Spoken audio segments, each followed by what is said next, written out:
परमात्मा नहीं लिया, वो अंतिम समय में राम का नाम नहीं ले सकता। मृत्यु को सुधारती है भागवत कथा, ये पूरी कथा का निचोड़ है। और मैं इसी पर अगर 7 दिन बोलूंगा ना तो भी कम पड़ेगा। एक उदाहरण से आपको मैं समझाता हूं। एक पहाड़ पर एक बाबा रहते थे साधु।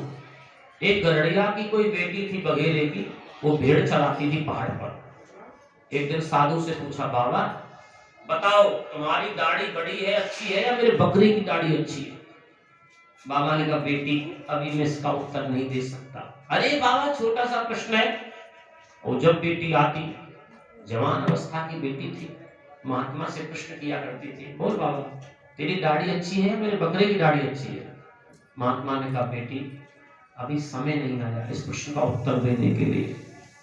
जब बाबा के प्राण निकल रहे थे, बहुत समय हो गया, बाबा ने उस बेटी को बुलवाया, विवाह हो गया बेटी का। बेटी आई, बेटी ने कहा, महात्मा प्रणाम, बेटी तेरे प्रश्न का उत्तर मिल गया।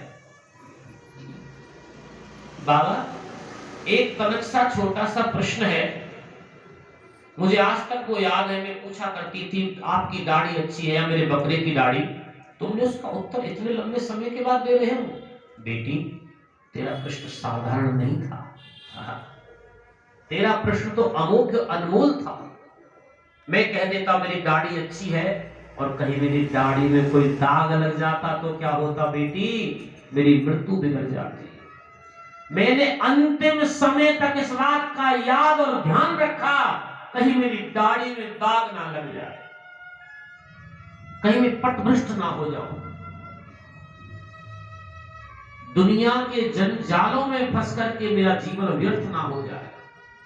बेटी मैंने प्रभु का स्मरण किया, अंतिम समय तक मैंने दाढ़ी में दाग नहीं लगने दिया और इसका मुझे उत्तर मिल गया।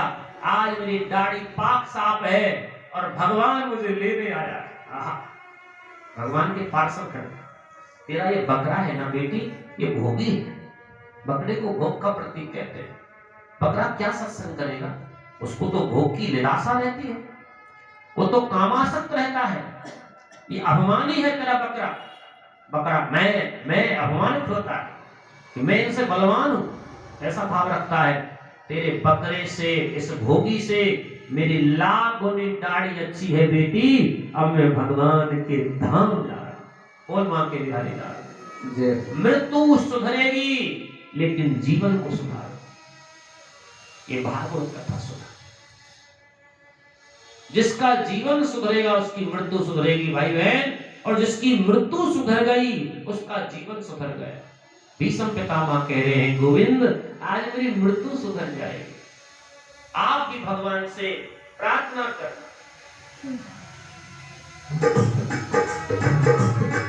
इतना तो करना स्वामी, इतना तो करना स्वामी, मेरे प्राण तन से निकले, मेरे प्राण तन से निकले, इतना तो करना स्वामी।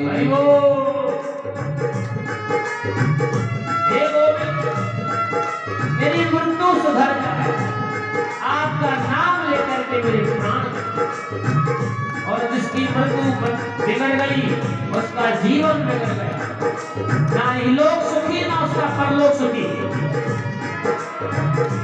आप राम कथा सुनो चाहे भागवत, इसका एक ही मतलब, कथा सुनने आए हो मेरी बहन, सुनकर के जाओ, जीवन प्रकाट हो जाएगा। ऐसा ग्रंथ है ये भागवत महापुराण। लोग कमाए हैं इस पर ध्यान मत दो, भागवत क्या कहती है इस पर ध्यान दो।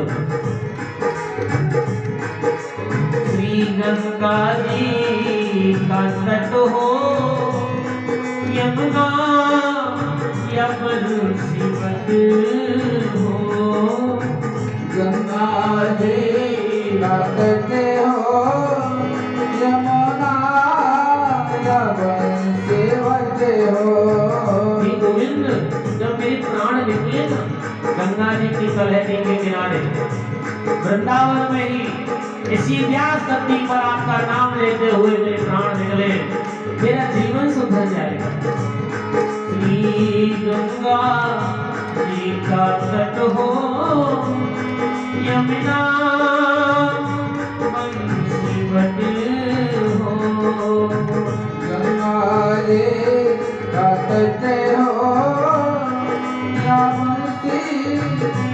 का बट हो, मेरा सामना निकट हो, मेरा मेरा निकट हो, मेरा सामना निकट हो।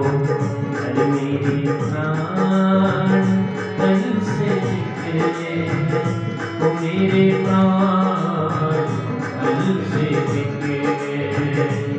इतना डोकरे स्वामी, इतना डोकरे स्वामी।